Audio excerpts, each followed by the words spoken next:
Hello dear friends, good morning. रोज की दिनचर्या के साथ साथ हमें अपने भविष्य और अपने बच्चों के सुनहरे भविष्य के बारे में भी सोचना चाहिए। बहुत से लोग ऐसे हैं जो सपने तो देखते हैं कि हमें भविष्य में ये करना है वो करना है, लेकिन थोड़ा सा स्ट्रगल करने के बाद वो हार मान लेते हैं और अपनी मेहनत के सामने किस्मत को लाकर खड़ा कर देते हैं। यकीन मानो, आप जिस दिन अपनी किस्मत को मेहनत से पहले परख लिया, आप अपनी जिंदगी में कुछ नहीं कर सकते।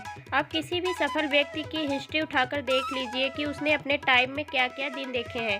फिर आप अपने आप से पूछिए कि आप अपनी जिम्मेदारी तो बखूबी निभा रहे हैं, घर परिवार रिश्तेदारी सबको खूब टाइम दे रहे हैं, रातों को 8-8 घंटे की नींद ले रहे हैं, लेकिन क्या आप अपने लिए टाइम निकाल रहे हैं? आप अपने सपनों को पूरा करने के लिए थोड़ा सा भी स्ट्रगल कर रहे हैं?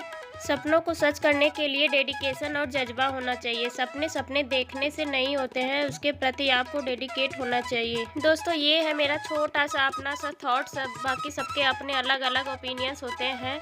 मैं एक हाउसवाइफ हूँ, मेरे 2 बच्चे हैं, एक 4 साल का है, एक 2 साल का है। इन बच्चों को देखते हुए इनके साथ मैं अपना टाइम निकाल लेती हूँ पढ़ाई के लिए, क्योंकि इनको भी टाइम थोड़ा सा देना पड़ता है। अभी छोटे हैं, खाना पीना कोई भी शेड्यूल नहीं होता है इनका, कब क्या मांगेंगे कब क्या करेंगे, तो मुझे भी थोड़ा सा डिस्टर्ब हो जाता है। लेकिन फिर भी मैं इन्हीं बच्चों के साथ अपने लिए भी 1-2 घंटे का टाइम निकाल लेती हूँ, अपनी स्टडी कर लेती हूँ। अब ऐसा नहीं है कि हम बैचलर टाइम में रूम बंद करके पढ़ाई किया करते थे तो वैसा टाइम मिलेगा, हमें वैसा माहौल मिलेगा।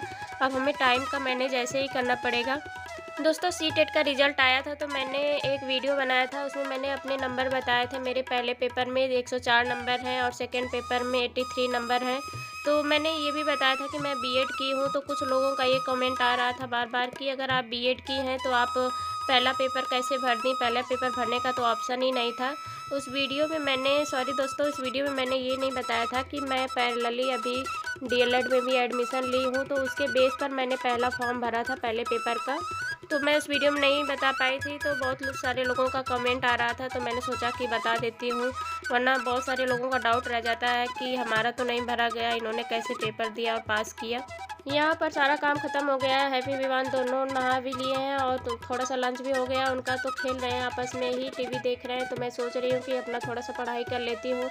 जियोग्राफी काफ़ी दिन हो गया है पढ़े हुए, तो वैसे बुक से मैं काफ़ी बार रिवीजन कर चुकी हूँ। अब मैं सोच रही हूँ कि उसका शॉर्ट नोट बना लिया जाए, क्योंकि एक बार हाथ से लिखकर पढ़ लेती हूँ तो मेरे समझ में काफ़ी टाइम तक रहता है और याद भी रहता है। मैं हर सब्जेक्ट को पहले बुक से ही पढ़ती हूँ, रिवीजन करती हूँ, तो फिर उसका शॉर्ट नोट्स भी बना लेती हूँ, क्योंकि जब मैं हाथ से लिख लेती हूँ तो वो मेरे माइंड में ज़्यादा दिन तक रहता है और याद भी रहता है।